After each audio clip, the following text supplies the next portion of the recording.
Madame la paste présidente, Madame la présidente, Madame le secrétaire général, peut-être bientôt Monsieur le vice-président, nous l'espérons, Mesdames et Messieurs les conseillers régionaux, départementaux, maires, élus, Mesdames et Messieurs, et je vais dire tout simplement, chers amis qui venaient de tous les massifs français, qui venaient de loin, de la Guadeloupe, de la Réunion, c'est un bonheur de vous avoir à Morteau. Le congrès de l'ANEM à Morteau. Pour moi qui arrive en fin de carrière et qui siège au comité directeur depuis une bonne vingtaine d'années, c'est un bonheur de vous accueillir. C'était déjà le cas à Pontarlier en 2010, monsieur le maire, mais je suis encore plus heureux, évidemment, de voir mon successeur à l'Assemblée, Annie Genevard, en prendre la présidence et de ce fait, ça a été dit, donner pour la première fois cette prestigieuse présidente à une jurassienne du Doubs, mais jurassienne quand même. Je ne vais pas être très long sur la présentation de la communauté de communes. Cédric a parlé un peu du territoire. Je voudrais saluer les maires présents ici, remercier ceux qui sont là et excuser ceux qui n'ont pas pu l'être. Cédric à Morteau, Dominique à Villers-le-Lac, Bruno au Fin, Catherine à Montlebon, Jean-Pierre à Grand-Combe-Châteleux, Patrick au Gras, Dédé au Combe et Jean-Noël au Bélieu. Donc, je ne vais pas insister longtemps, simplement vous dire que cette communauté de communes est composée de 8 communes, ce qui est peu depuis la loi NOTRe pour une communauté de communes rurales, et 21 000 habitants, ce qui nous a protégés de la fusion. Une histoire intercommunale très ancienne, puisque notre communauté de communes a succédé en 2000 à un district à fiscalité propre qui a été créé en 1973. On sait donc ici ce qu'est l'intercommunalité.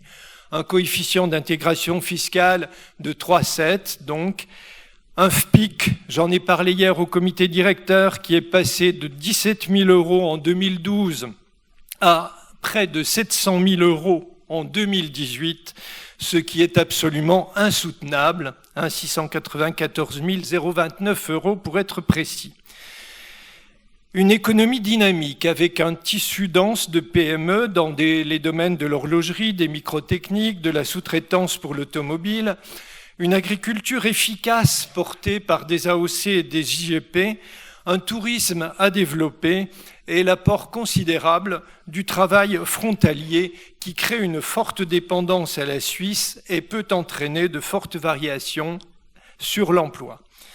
Mais je voudrais surtout devant vous, chers amis, en cet avant-dernier congrès du mandat municipal, orienter mon propos sur l'ANEM qui nous réunit.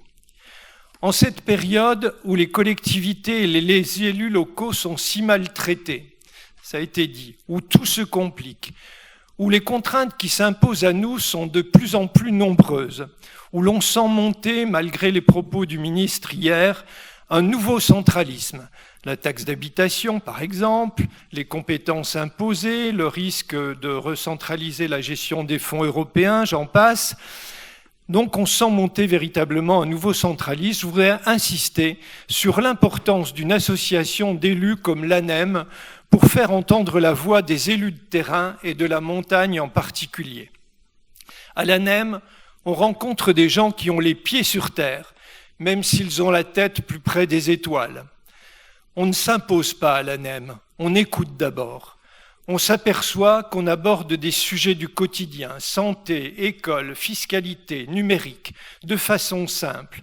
Chacun peut s'exprimer librement, on l'a vu, et directement. On se sent entendu, comme le disait hier au comité directeur notre ami Milési.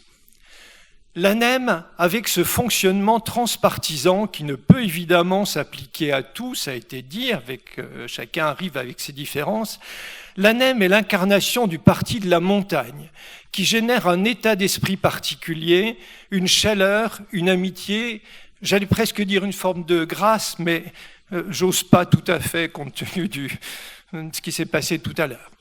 mais au moins une chaleur, une amitié qu'il faut absolument protéger.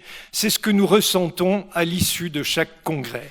Et je formule le vœu que cet état d'esprit perdure longtemps. En remerciant Marie-Noël et tous les présidents qui l'ont précédée, toute cette chaîne de présidents dont certains sont ici aujourd'hui, et puis en félicitant chaleureusement notre nouvelle présidente Annie, notre nouvelle secrétaire générale Janine, et peut-être bientôt notre vice-président. Ça aurait été sympa de faire une photo à trois, tant pis, ce sera pour une prochaine fois. Et en vous remerciant tous, chers collègues, de votre présence dans le Val de Morteau. Et je voudrais vraiment remercier l'équipe de l'ANEM, en particulier Pierre, bien évidemment, pour son travail quotidien et pour l'organisation de ce congrès. Remercier aussi les personnels de la ville et de la communauté de communes, l'Office du tourisme, dont la présidente est présente ici aussi, et toutes celles, bénévoles, chauffeurs, etc., qui ont contribué à la réussite de ce congrès 2018 dans le Val de Morteau. Alors, que vive longtemps notre belle association et que vive longtemps le Parti de la Montagne.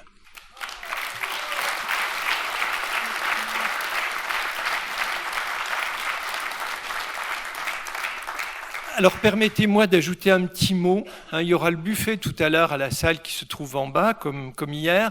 Mais avant de vous rendre au buffet, je vous invite à aller à la sortie du chapiteau et vous aurez une petite surprise que nous ferons nos agriculteurs. Merci encore de votre attention. Merci.